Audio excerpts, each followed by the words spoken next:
Mesdames et messieurs, bonjour et bienvenue dans votre journal de 15 heures. Voici les titres de cette édition.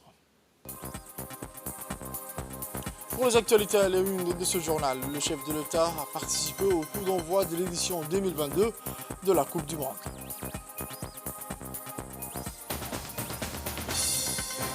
Et pour les actualités internationales en Tunisie, le 18e sommet de la francophonie s'achève avec l'adoption de la déclaration du Djerba.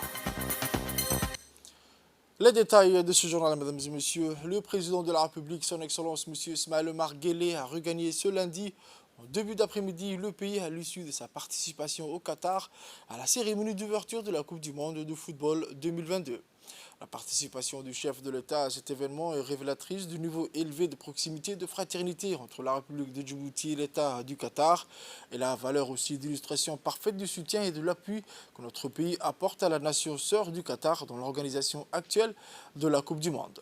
Événement riche en couleurs, la cérémonie d'ouverture de la Coupe du Monde 2022 a allié l'ensemble des rituels propres au lancement des principales compétitions sportives internationales, la présentation du trophée, le survol de mascottes sur le stade, les feux d'artifice, les projections des hymnes des dernières Coupes du Monde, mais aussi l'interprétation de la chanson confectionnée pour ce mondial Qatar.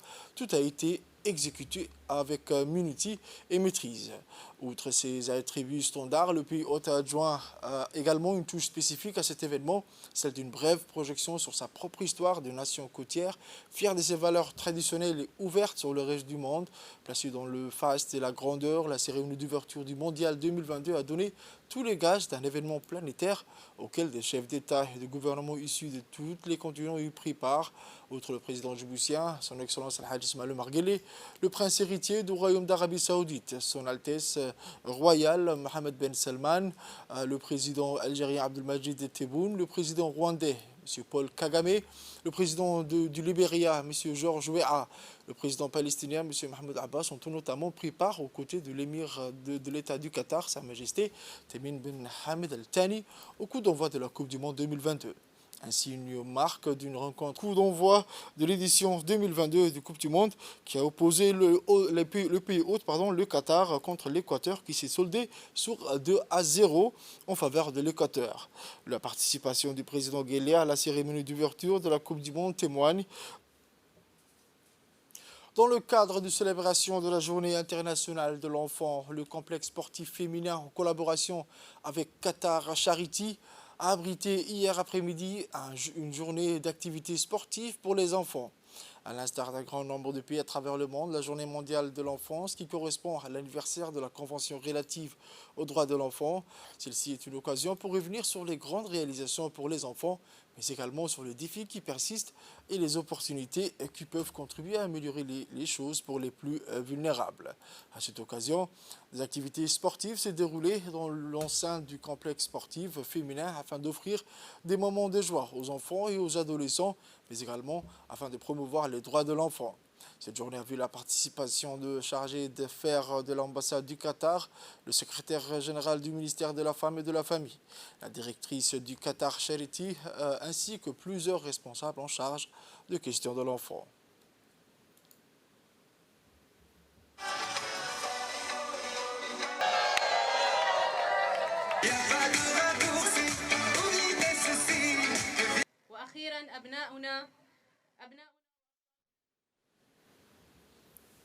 La directrice du centre féminin sportif a rappelé les différents progrès réalisés pour les enfants à Djibouti. On écoute.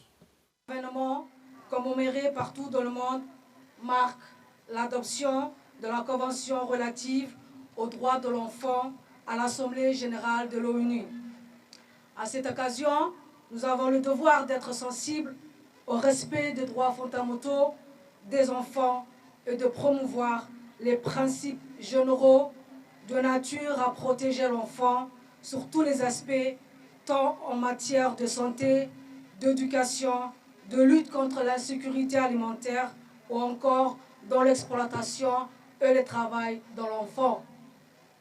Au regard du constat fait régulièrement sur la situation de l'enfant, dont le dernier en date ressort de l'enquête SMART, notre pays accorde une place importante à l'enfant et enregistre des avancées significatives, notamment une baisse de la mortalité infantile, de la malnutrition et une augmentation importante du taux de vaccination et de l'accès à l'éducation des enfants. Anissa Hassan Bardon, secrétaire générale du ministère de la Femme et de la Famille, a pris la parole et a souligné que la République de Djibouti a entrepris de nombreuses réformes et réalisations sur le droit des enfants. On écoute la secrétaire générale du ministère de la Femme et de la Famille. Les significatifs ont été enregistrés dans le domaine de l'éducation, à l'accès aux soins primaires, mais également en dotant les filles et les garçons les mêmes opportunités d'apprentissage et d'évaluation sociale. Malgré ces réalisations, de nombreux défis restent et subsistent dans la prise en charge des enfants en termes de disparités entre les zones rurales et urbaines, en termes de niveau de revenus par rapport à l'accès aux services essentiels et leur qualité.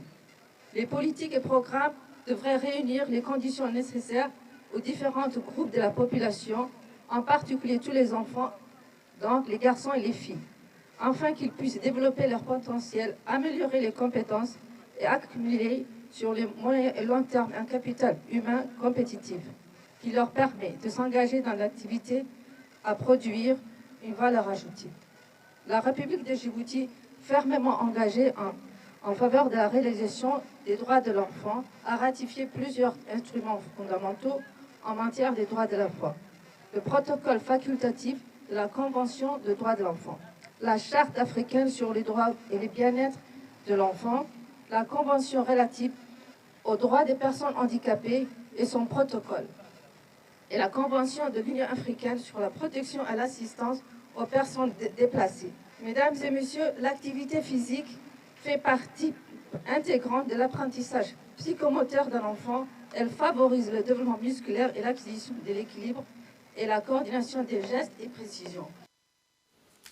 Le secrétaire d'État chargé des sports, son Excellence M. Hassan Mohamed Kamel, a reçu ce matin dans son bureau M. Terry, qui est responsable développement du tennis en Afrique de l'Est et du Centre auprès de la Fédération internationale du tennis, accompagné du président de la Fédération djiboutienne du tennis, M. Sougé. Cette réunion a vu également la participation du conseil technique en sport et du directeur de sport. Tout d'abord, le secrétaire d'État a rappelé que le département des sports appuie constamment les 23 fédérations agréées par son ministère et que le tennis est une priorité dans la mesure où il dispose des infrastructures adéquates pour la promotion et la vulgarisation de ce sport, autrefois pratiqué par les riches. Ensuite, le secrétaire d'État a exhorté à la Fédération djiboutienne de tennis de décentraliser la pratique de ces disciplines sportives dans les 5 régions de l'intérieur en déplacement certains tournois déjà existants vers les régions qui disposent des cours de tennis. Toujours dans le nouvel national, après les audiences auprès du ministre du MENFOP, du SG, du ministère des Affaires étrangères et de la coopération internationale, la délégation du ministère français de l'Éducation nationale et de la jeunesse s'est rendue aujourd'hui à l'école Excellence, l'occasion pour s'imprégner et prendre connaissance du dispositif mis en place dans le cadre des classes préparatoires aux grandes écoles françaises. Ces classes préparatoires aux grandes écoles françaises ont été mises en place en coopération avec le lycée Camille Guérin de Poitiers, qui dispose d'une riche expérience dans les classes prépa. À ce titre, M. Karim Zayana, inspecteur général de mathématiques, et Mme Cécile, inspectrice pédagogique régionale d'histoire-géographie, ont longuement discuté avec le proviseur de l'école d'excellence et avec les enseignants. L'occasion pour les deux responsables pédagogiques de donner les grandes lignes de travail en classe préparatoire et des possibilités qu'elle offre en termes d'accès aux grandes écoles et perspectives d'avenir professionnel. Ils ont également pris le temps de suivre les cours dans les 2 classes préparatoires aux grandes écoles dans les disciplines littéraires et scientifiques, ce qui leur a permis de recadrer le travail des enseignants et de donner aux jeunes étudiants un aperçu du champ des possibles en matière de grandes écoles à l'issue de classes prépa. L'un et l'autre ont assuré les enseignants et les élèves sur le dispositif d'accompagnement à distance via des cours, via des vidéoconférences et des immersions pour les enseignants dans la classe préparatoire du lycée Camille Guérin de Poitiers.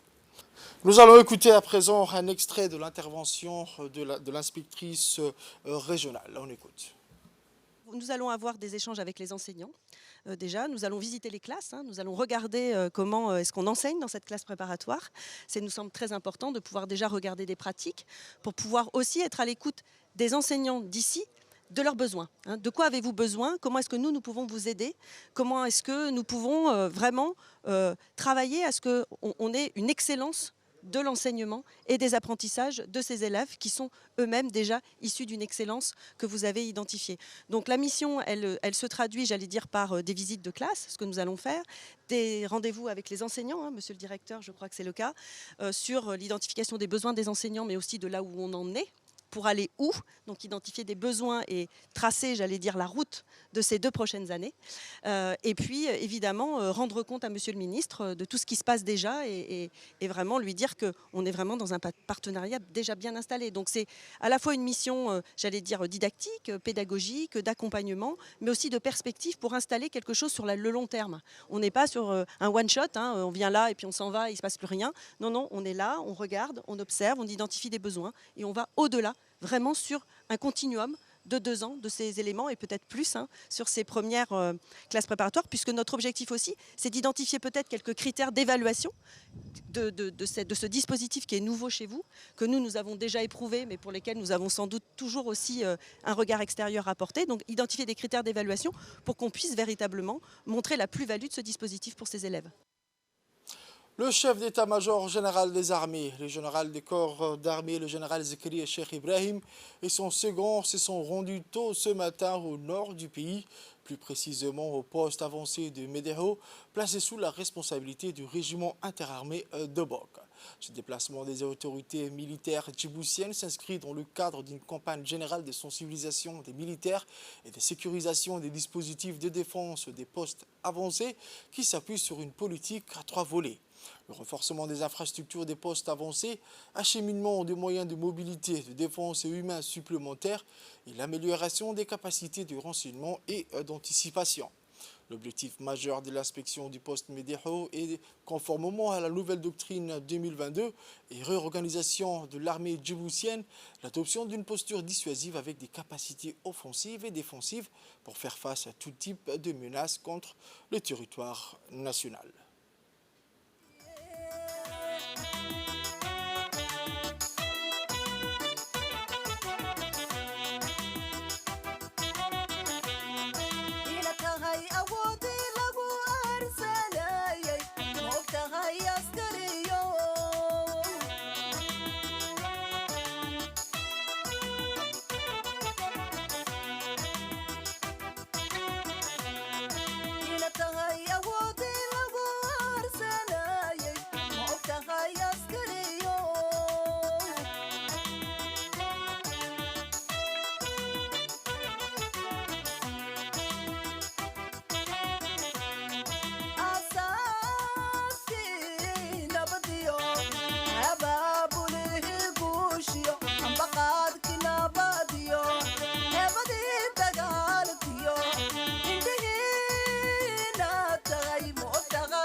Dans cette optique, le général de corps armés, le général Zakaria Cheikh Ibrahim, a porté un intérêt particulier aux conditions de vie et de travail actuelles des militaires du poste de Médého en vue d'apporter les réajustements tactiques et techniques adéquats.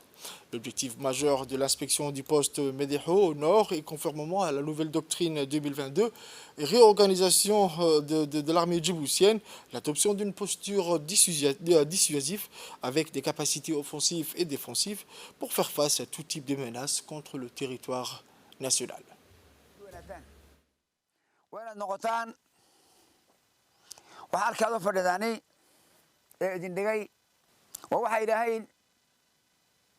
inoo doorteen aan askari noqono إلهنا بنبر ساعد سجرية إلهنا بنبر المستقبل هيك كسارة إنه مركان عيدا نحي شغال إنه واحد نقطة عسكري عسكر يانا كل كان عسكرنا هاي وأنا عسكري كسفة ونادي لكن واحد كده ما توت واحد ويان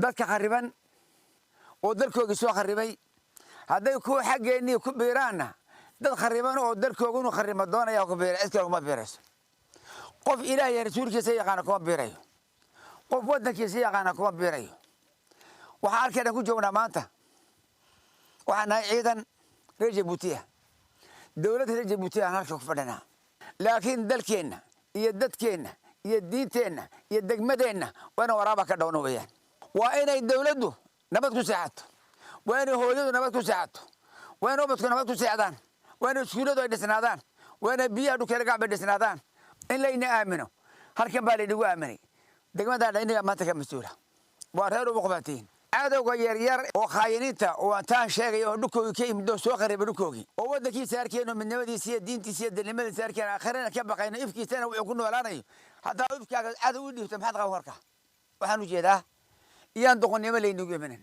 dagaalku waxba maaha ha lagula dagaalamo laakiin iska celi waxaad yeeraysiin ragow dad baa inaga maqan raggaa maqan raggay la dhasheen ay gargaarayeen ay dhulka u fadhiyeen waa innaka weeyaan innaka ayaa naga maqan yihiin dalkay ka maqan yihiin dawladda ka maqan yihiin dadkoogii bay ka maqan yihiin hooyadood bay ka maqan yihiin walaalahood bay ka maqan ubadkoogii bay ka maqan yihiin asxaabtooda bay ka maqan yihiin waxay ay haysteen oo dhan bay ka maqan yihiin dawladdu dadka ka maqan dayn ma wala doon dadka intaan hadda wax kale ku soo biirin wixii daraad dhacay oo kale ayayna kullana inagu dhicin haddeed inta baan iga tagana madaniyo ilaa dalka inoo adkeeyo diinta Allah inoo adkeeyo dawladda Allah inoo adkeeyo debigeena debig waariintii walaalaheen wax qiimaysana ku bariya buriya ba Allah dhaaf. C'était l'allocution du général Zakaria Cheikh Ibrahim. À Ali Sabié, des écoles de base de localités rurales ont bénéficié d'un projet de réhabilitation initié et mis en œuvre par les forces françaises stationnées dans notre pays. Notons que des élèves du LIC étudiant dans les filières en matière de construction et des bâtiments comme la peinture, menuiserie et maçonnerie ont collaboré efficacement avec les militaires français dans ces travaux de restauration des salles de classe. Ces travaux de réhabilitation s'inscrivent dans le cadre des actions civiles militaires dans l'agenda de leur mission de force étrangère. À l'issue de leurs travaux de restauration des salles de classe des écoles de base intégrées des localités rurales indiquées, une cérémonie couronnant la fin de ces travaux a eu lieu mercredi dernier à l'école rurale intégrée de Biaadé. Cet événement a réuni du côté djiboutien le préfet d'Ali Sabié, M. Moussa Aden Migane, le sous-préfet d'Ali Adé, M. Shaban Daher Moussa, le secrétaire général du ministère de l'Éducation nationale et de la formation professionnelle, M. Mohamed Abdallah Mayoub, le directeur pédagogique Abdi Derir Guiré, l'inspecteur régional d'Ali Sabié, M. Ahmed Hamadou Ibrahim, et du côté français, le général de forces français stationné à Djibouti, Laurent Beauté, accompagné de l'ambassadrice française dans le pays, Dana, arrivé au lieu sur hélicoptère. Ici, avec les jeunes, et ça c'est finalement le ciment de la relation franco-djiboutienne, d'amitié franco-djiboutienne. Le préfet de la région a déclaré que cette semaine de travaux a été des moments de partage d'expérience et de formation pour les jeunes nationaux qui ont collaboré avec les soldats français. On écoute le préfet d'Ali Sabié. Je représente la région d'Ali Sabié. Pour nous, c'était pas une semaine de travail, mais une semaine d'échange, de connaissances et surtout d'amitié entre donc la population de la région et l'armée française. Comme l'a dit avant moi le chef de village, il faut que des actions telles que celle-ci se répètent plus souvent pour favoriser l'intégration entre les peuples et surtout l'échange. Parce que durant cette semaine, pas seulement l'armée, mais surtout les jeunes des associations en ont profité. On travaille avec l'armée française, certains d'entre eux aussi ont été formés. Pour sa part, le secrétaire général du MENFOP et représentant du ministère de son département gouvernemental a rappelé que c'est un moment historique. On écoute le secrétaire général du MENFOP. Tout d'abord, au nom de toute la communauté éducative, et au nom du ministre et à mon nom personnel, vous adressez tous nos remerciements au général pour les travaux que vous avez réalisés. Ces travaux symbolisent effectivement, comme vous l'avez dit, l'amitié franco-djiboutienne, l'amitié entre nos deux peuples, mais aussi l'amitié entre nos deux gouvernements. Et ceci nous touche vraiment profondément parce qu'à travers ces actions-là, on forme des générations et on forme des liens historiques très solides entre nos deux peuples. Je voudrais ici donc, au nom de tout le monde, vous remercier et adresser aussi un message à toute la population, mais aussi à l'inspecteur, de vraiment sauvegarder ce qui a été fait. Voilà donc ce que je voulais vous dire. Encore un grand merci. C'est surtout un discours de remerciement et que notre partenariat, que notre relation très étroite puisse perdurer et puisse encore redoubler. Direction le nord où l'école islamique saoudien Malik Abdelaziz de Tadjoura, présidée par le directeur Ali Mouchabab Al-Qatani de Tadjoura, sous l'impulsion du directeur, a organisé la Journée mondiale de l'enfant célébrée chaque année à travers le monde le 20 novembre. La célébration de cette journée des droits de l'enfant a tenu dans l'enceinte de l'école islamique. Elle a regroupé de nombreux enfants qui ont présenté des manifestations culturelles et des sketchs en l'honneur de cette journée dédiée en leur faveur. En outre, à cette occasion, cette journée de l'enfant, le directeur des SOS Village, Ali Aboubakar de Tadjoura, a procédé à des remises de cadeaux en faveur des enfants qui ont animé cette journée.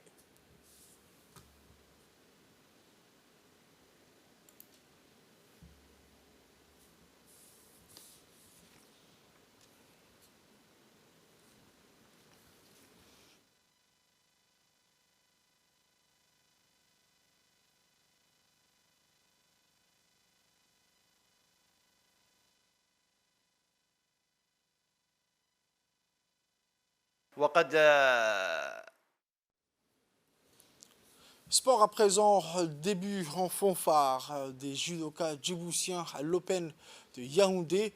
En attendant le grand favori Alexandre Hussein, les jeunes judokas ont raflé 2 médailles d'or. Après le jeune Kasser, la seconde médaille d'or djiboutienne est l'œuvre de Sasso Mohamed Hassan Sasso, fils d'un ancien judoka. Le jeune Sasso s'est installé sur la plus haute du podium de la catégorie des 66 kg chez les juniors. Le Djiboutien a battu en finale le Camerounais par Ippon en moins de 20 secondes. Une fierté pour le judo national chapeauté par le président Faisal qui a honoré la République de Djibouti et la Fédération nationale de judo.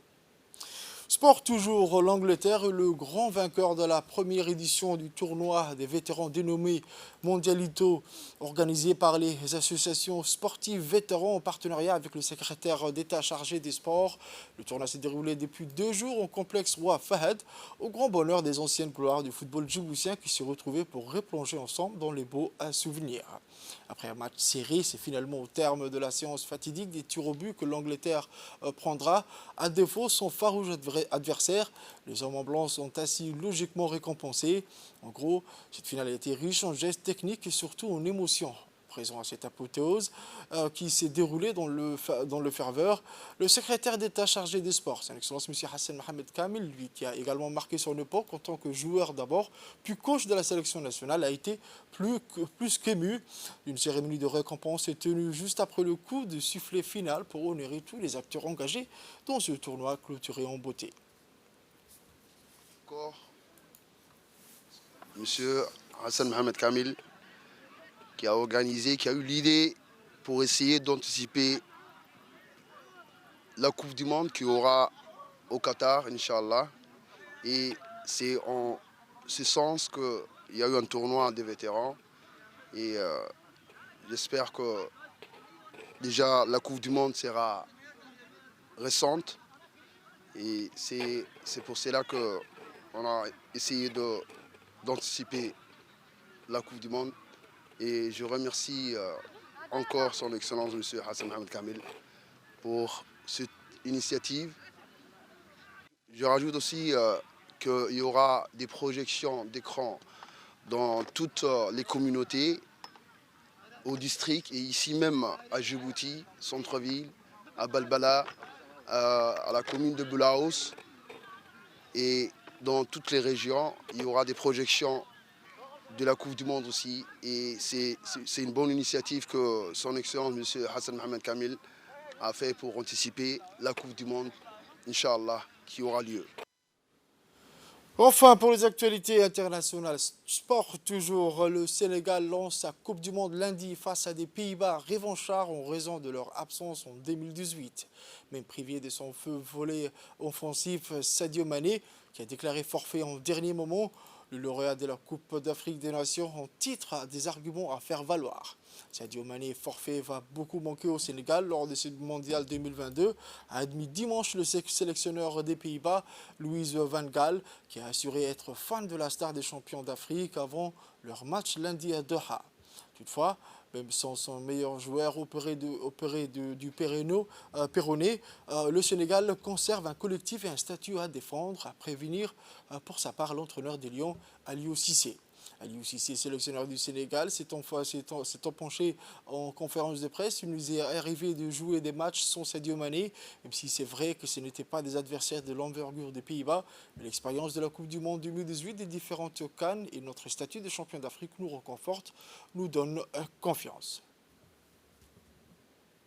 C'est la fin de cette édition, mesdames et messieurs. Merci à vous de l'avoir suivi et restez avec nous pour la suite du programme sur Télé Djibouti.